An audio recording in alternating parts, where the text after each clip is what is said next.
Ya, baik. Assalamualaikum warahmatullahi wabarakatuh.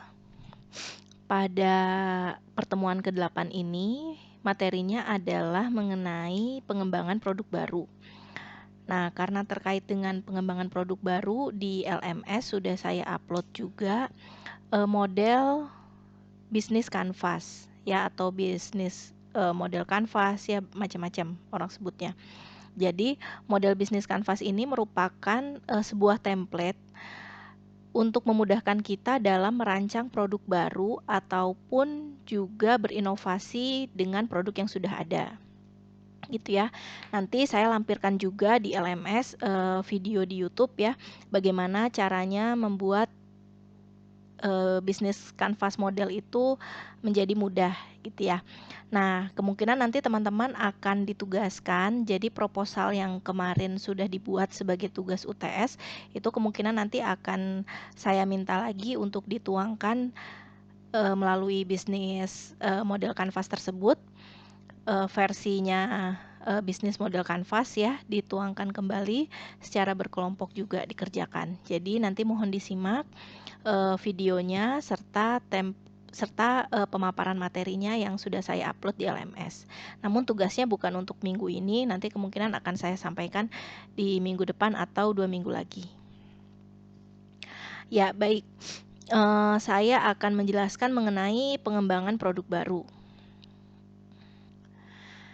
Ya, dalam pengembangan produk baru ini seperti yang sudah saya sampaikan di pertemuan sebelumnya, bahwa proses kreativitas ataupun inovasi di dalam sebuah perusahaan itu tentu saja sangat bergantung pada SDM-nya, gitu ya. Jadi sangat bergantung dari SDM-SDM yang kreatif. Nah, namun kreativitas SDM ini juga tidak sampai di situ, gitu ya. Perlu ditunjang dengan perusahaan yang memfasilitasi potensi-potensi dari SDM tersebut, gitu ya. Nah, seperti disampaikan di sini, kreativitas, inovasi ataupun penciptaan ide baru atau pengembangan produk baru memerlukan modal dasar yang berbentuk kemauan. Nah, perusahaan yang mempunyai potensi kreatif dan ditunjang dengan kemauan yang tinggi juga memerlukan kemampuan perusahaan untuk bisa merealisasikan kemauan atau keinginan berinovasi tersebut. Pengetahuan dan keterampilan SDM disinergikan dengan kebutuhan perusahaan, lingkungan kerja, didesain untuk menunjang terciptanya kreativitas untuk keberlangsungan perusahaan. Seperti yang disampaikan di pertemuan sebelumnya, bahwa lingkungan kerja itu sangat berpengaruh ya terhadap kreativitas dan proses inovasi di perusahaan tersebut. Nah, kemudian aspek lain juga perlu dikelola, yaitu kemampuan usaha menyangkut arsitektur perusahaan yang meliputi keberadaan jaringan dalam perusahaan ataupun di luar perusahaan. Jadi dalam berinovasi juga perlu dipertimbangkan stakeholder-nya siapa, gitu ya. Kemudian dilihat juga jaringan-jaringan yang ada di perusahaan tersebut. Nah, kemudian manajemen SDM, manajemen produksi, bagian pemasaran, keuangan, dan sistem informasi juga harus saling sinergi. Jadi harus saling bersinergi, saling terkoneksi dalam sebuah jaringan kerja dan informasi. Jadi dalam pengembangan produk baru tidak bisa dilakukan hanya oleh satu bagian saja. Misalnya katakanlah bagian produksi nih yang bagian untuk menciptakan produk. Kemudian mereka saja yang berkecimpung untuk pengembangan produk baru. Tidak seperti itu ya, tapi seluruh bagian itu juga harus bersinergi. Oke. Nah, selanjutnya adalah bangunan arsitektur kerja yang di luar perusahaan adalah jaringan kerja dengan perusahaan lain yang berbentuk kerjasama. Secara operasional kerjasama tersebut dilakukan dengan pelanggan, supplier, distributor, atau dengan pihak lain yang terkait dengan produk baru. Ya, jadi dalam pengembangan produk baru itu berbagai aspek itu diperhatikan, mulai dari SDM-nya yang potensial, kemudian koordinasi antar bagian, dan juga hal-hal lainnya di luar perusahaan yang mendukung, seperti supplier, distributor, dan lain sebagainya. Nah, kemudian ada konsep teoritis pengembangan produk baru ya. Jadi konsep teoritisnya ini menurut Christoph dan Cavadias, dia menyebutkan pengembangan produk baru itu sebagai kegiatan perusahaan yang mengarahkan pada terciptanya produk baru atau perubahan produk yang ditawarkan pada pasar dalam waktu tertentu. Termasuk dalam kegiatan ini adalah penciptaan peluang pasar, seleksinya, dan juga proses produksinya menjadi barang dagangan atau kegiatan layanan untuk disajikan kepada pelanggan.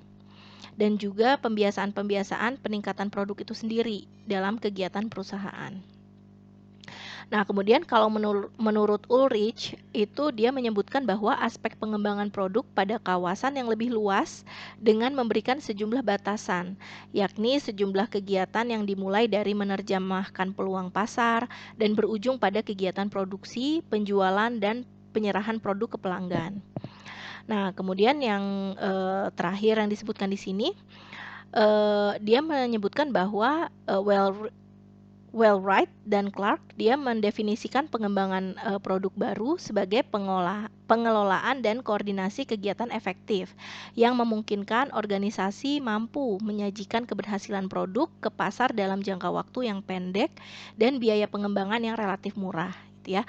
Nah, jadi di sini semua konsep teoritis dari pengembangan produk baru itu mereka semua menyatakan bahwa segala aspek itu bisa dilihat dalam keputusan perusahaan untuk mengembangkan produknya, gitu ya, entah itu peluang pasar atau bahkan proses produksi yang rumit, gitu ya, ataupun juga biaya-biaya atau cost yang dikeluarkan itu lebih murah, gitu ya. Jadi berbagai faktor itu bisa dilihat atau bisa dijadikan dasar sebagai pengembangan produk baru.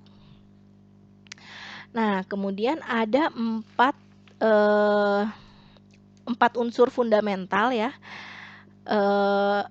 yang jadi pengembangan produk baru itu terdiri atas 4 unsur fundamental. Nah, yang pertama adalah unsur penciptaan varian baru, meliputi kegiatan mengidentifikasi adanya kombinasi baru atas teknologi, proses, dan peluang pasar dengan potensi yang dimiliki perusahaan dalam rangka menciptakan nilai ekonomi, gitu ya. Nah, kemudian yang kedua adalah proses seleksi. Jadi dari sekian banyak varian yang ditemukan pada saat identifikasi, pada proses selanjutnya berdasarkan kriteria mutu yang diterapkan, dipilih salah satunya untuk diberikan investasi secara finansial, manajerial, fisik, dan penyediaan SDM. Gitu ya.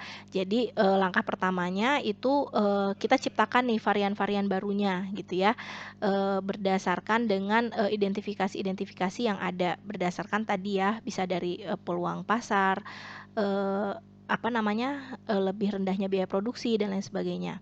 Nah, kemudian setelah ada varian-varian baru itu, kemudian diseleksi nih, mana sih kira-kira varian yang ketika diidentifikasi dan dinilai kriterianya itu masuk gitu ya, masuk ke dalam kriteria. Nah, kemudian setelah masuk dalam kriteria itu baru tuh diberikan investasinya. Investasi di sini tentu saja bukan hanya finansial tapi juga aspek manajerialnya ya, fisik dalam artian ini infrastruktur dan penyediaan SDM. Jadi misalnya contoh, sebuah perusahaan mau melakukan inovasi sebuah produk ya. Nah, ketika dianalisa secara finansial masuk nih, dalam arti modalnya nggak terlalu besar, gitu ya. Tapi ternyata secara fisik, perusahaan itu nggak punya infrastrukturnya, gitu kan. Maka itu bisa jadi tidak lolos seleksi, seperti itu. Kemudian bisa jadi secara finansial masuk, secara infrastruktur punya, gitu ya. Tapi ternyata penyediaan SDM-nya yang agak susah, gitu ya. Ternyata harus mendatangkan tenaga ahli dari Eropa, misalnya ya. Nah, itu juga menjadi salah satu kriteria dalam proses seleksi, gitu ya. Nah, kemudian yang ketiga adalah proses transformasi. Jadi di dalam proses transformasi ini, ide dasar tentang produk baru tersebut diwujudkan dalam produk manufaktur atau jasa layanan yang siap untuk ditawarkan ke pelanggan. Ya, jadi dibuat gitu, yang tadinya ide kemudian jadi direalisasikan. Nah, kemudian yang keempat adalah koordinasi kerja, yaitu kegiatan ini sangat penting untuk memastikan bahwa alur informasi dan kerjasama